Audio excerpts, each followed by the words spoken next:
right. Here with the Sky's Toast, DSG, owner of DSG, owner of many different esports teams, Valorant, League, now TFT as well. Yes. I just want to know some of the biggest challenges and successes you've had, just being a team owner. I know in Valorant, it's a little rough. It was a little rough in Valorant, but like your LCS team popped off. And I just want to hear a little bit about that.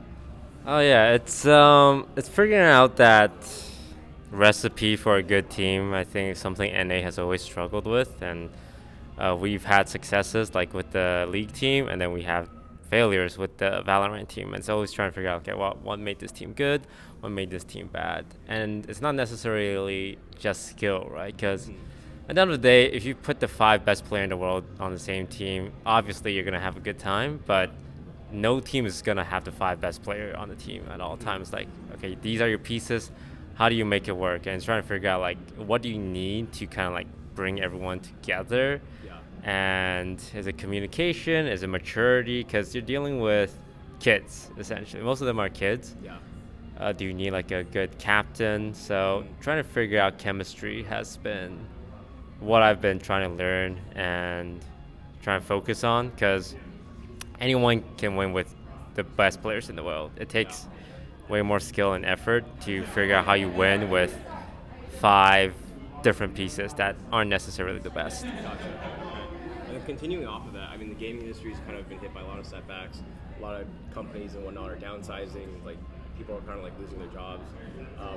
For you as an investor, what keeps you motivated and just, I guess, confident about the future of esports, that you're continuing to devote your energy and your time and also, like resources into this to kind of like hopefully see a payoff, or you just want to grow the scene and stuff like that? Yeah, when you look at the pieces we have sponsors willing to put in money.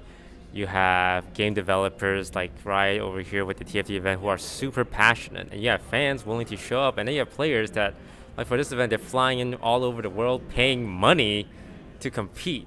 And then you have viewers, like I think we had 200K viewers across all TFT channels yesterday. And it's like the ingredients are there, but why is it so hard to make it work? And for the longest time, for the past 4 years, it's just like the costs are really high, the expectations are really high. Everyone wants this to be like the next NBA, the next NFL, the next sports, and people are investing hundreds of millions of dollars across like Overwatch League and like the Riot ecosystem.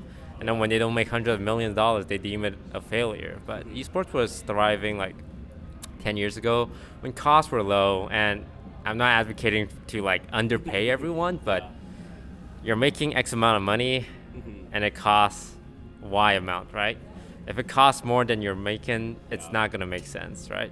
And what do? So you either make more money or you bring down cost. And right now cost is just really high because of all these outside money coming in, and it does keep jobs afloat. But are they just running it as a charity then, right? Like when you invest in something, ideally you're getting that money back down the line. A lot of people didn't get their money back, so they're pulling out, but there's still so much sponsors in the space. The gamers are still passionate, the developers are still passionate. So that's why I stay in. You have everything you need here already. It's just putting it all together. It's kind of like that formula. You have the passionate fan base, like the amazing developers and the makers of the game who are insane. And people like you who just want to see the scene grow and want to invest into it. So it is a little unfortunate that DSG's run has ended. And I wanted to see your Avengers and Frodan's Avengers, over the weekend, duke it out and battle it head to head. What's next for DSG and TFT, would you say? I'm not sure. I definitely love all the players. We signed like really good players, but they're also like big streamers as well. And trying to figure out how you can essentially make money off them. Not because I need more money, but at the same time, like I would like them to get paid. And it's like, how do you leverage them so you can get paid so they can get paid? But they're all such big streamers and they're all very entertaining. There's no esports org really in TFT. But I would really like to keep everyone, even though there might not be like another in-person event for another year. But the storyline's there, the camaraderie's there. I mean, I personally come from TFT from a while ago. I love it. I love the the people in this space. I think there's like a bright future in terms of content creation with these guys. So we'll like to keep them, but we'll see. I cannot pay them what I paid them for Vegas. That's for sure. For Vegas, I paid everyone the same amount because I didn't want to have anyone feeling like, oh, they're a lesser member or a greater member. I think that's going to be a little different if we're going to keep everyone for like another year. So similar to VCT where franchising is a thing, do you think that franchising is something that could work in TFT? I know it's just so different and like I don't think so. Like part of the beauty about this event is it's an open, right? 512 players. If you're ranked high enough, you can just show up. You can just win 100K. Franchise system, I've seen it in Hearthstone. It didn't work that well. It kind of like, because what always happens is people slack off. It's like, well, I can't get eliminated. I'm getting paid to play in this franchise system anyway. Like maybe first place I make an extra 20K, but I also don't know if there's enough. Yeah, I don't love franchise systems, like a closed franchise system. Maybe they can do like a half open one like VCT. I'd be down for that, but not a completely closed one.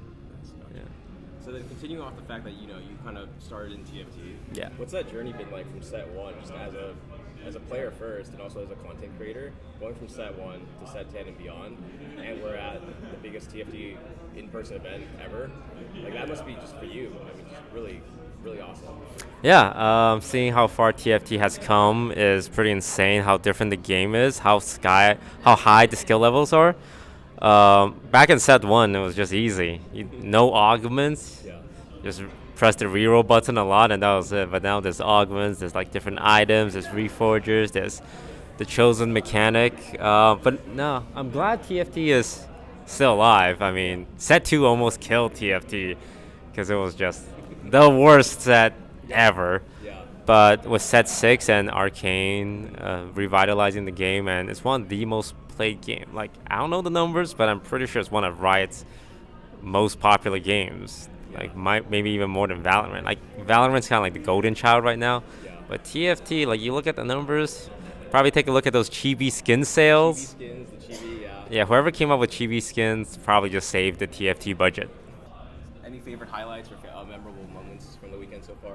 Highlights. Oh, my game, I'll be honest. I kind of cooked to win my second game. I went 8th, and I'm like, I'm eliminated for sure. And then I went first in my second game. I was like, okay, I'm back. And I lost by 1 point in the third game. But, no, TFT is fun. Like, when you screw up, you kind of know what you did wrong. And when you get a first, it feels really good. But also just cheering on all the players. It's really exciting. We didn't make it past day 2, but we were watching Milk play, and he also lost by 1. And we're just, the emotion you feel when you're like trying to root for someone, it's so fun. So yeah, I had a great time watching the players. So I'm actually staying with someone, his name is Movie, and he was in your lobby. Ah. I believe he was the one that knocked you out by like 1 point. 1 point. So he needed a second to make it past me, and there's this other guy, Edward, who needed a third. So they both beat me by 1 point. So if Movie went third and Edward went second, I still would have made it. If Edward went fourth, I would have made it. It was a lot of like, if something just went a little differently. My biggest mistake there was I picked the wrong augment. I thought I clicked the left augment, but I accidentally clicked the middle one. And I remember during the game, I was like, why do I have this augment? I clearly clicked the left one. But I mean, that's on me, right? I clicked the wrong one. I could have played better in my first game. So definitely stuff I could have done way better. I think that was my game to win. Yeah, but it happens.